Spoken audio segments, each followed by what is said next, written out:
دوستان عزیزم، درود و مهر. امیدوارم حال دلتون عالی باشه. این سوپ زرش یکی از پرطرفدارترین و خوشمزه ترین سوپ هایی که میتونید برای مهمونی ها یا یه غذای سبک برای شام خانوادگیتون درست کنید. قول میدم همه عاشقش میشن. درست کردنش هم خیلی ساده است. بریم که با هم دیگه درستش کنیم.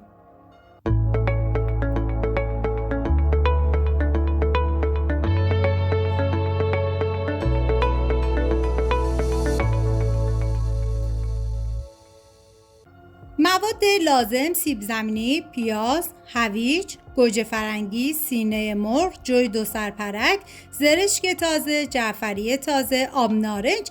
ادویه هم شامل نمک، فلفل قرمز، زردچوبه و پودر گشنیز هستش. من حالا سیب زمینی رو پوست گرفتم و به تیکه های بزرگ خوردش میکنم. ببینید ما نیازی نیست که موادمون رو خیلی ریز بکنیم، چون باید آخر با بلندر کاملا لهشون بکنین. حالا هویجم من ریز میکنم و بهتون پیشنهاد میکنم دست به کار بشین و این سوپ زرشک رو درست کنید. این سوپ زرشک یه طعم دلچسبی داره و یه ترکیبات فوق العاده مقوی و خوشمزه که هر کی هم سوپ دوست نداشته باشه با یک بار خوردن عاشق این سوپ میشه.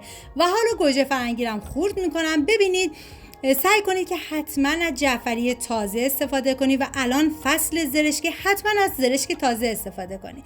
من داخل قابلمه کره حیوانی ریختم و بعد از اینکه داغ شد پیاز رو بهش اضافه کردم. هم میزنم و میذارم تا پیاز کمی نرم و شیشه‌ای بشه.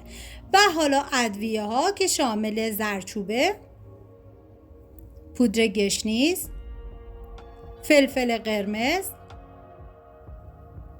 و نمک هستش رو میریزم داخل قابلمه. هم میزنم و میذارم تا کاملا ادویه ها تف بخورن و عطر ادویه ها آزاد بشه.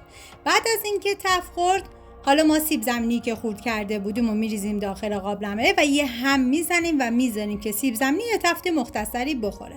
ببینید نیازی نیست خیلی تف بدین، چون ما مرحله مواد رو اضافه میکنیم، پس موادمون دیگه کاملا سرخ میشن. و حالا گوجه فرنگی رو میریزم داخل قابلمه، هویج هم میزنم تا همه مواد با هم دیگه ترکیب بشن و به مدت 5 دقیقه میذارم تا کاملا تف بخورن. بعد از 5 دقیقه من سینه مرغ رو بهش اضافه کردم و یه هم میزنم و میذارم تا سینه مرغ هم کاملا تف بخوره. واقعا نمیدونم از عطر و طعم این سوپ زرشک بهتون بگم یا از خوشمزگیش، واقعا بی‌نظیر بود.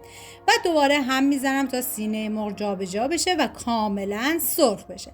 بعد از اینکه سرخ شد دیگه ما باید بهش آب اضافه کنیم. ببینید آب زیادی نباید استفاده کنید، همین که روی موادتون رو آب گرفت کافیه. بعد از اینکه آب اضافه کردم سر قابلمه رو میذارم تا دیگه این مواد ما کاملا بپزه. بعد از اینکه موادمون پخته شد من سر قابلمه رو بر میدارم و سینه مرغ از مواد جدا میکنم. ببینید سینه مرغ هم میتونید ریزش کنید مثل من، هم میتونید ریش کنید، دیگه کاملا سلیقه‌ایه.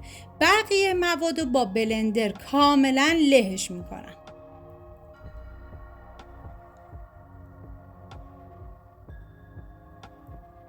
بعد از این که دیگه کاملا یک دست شد، حالا سینه مرغی که خوردش کرده میریزیم داخل قابلمه و جوی دو سرپرک، جعفری تازه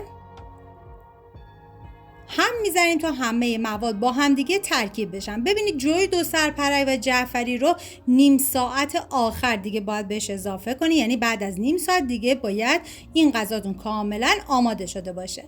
و بعد از اون من برای چاشنی این غذا از آب نارنج استفاده کردم. شما میتونید از لیمون ترش تازه هم استفاده کنید که دیگه کاملا سلیقه‌ایه و ببینید که کدوم یکیشو دوست دارید. و دیگه میذارم بپزه و بعد از نیم ساعت یعنی 5 دقیقه آخر من زرشک تازه رو بهش اضافه میکنم.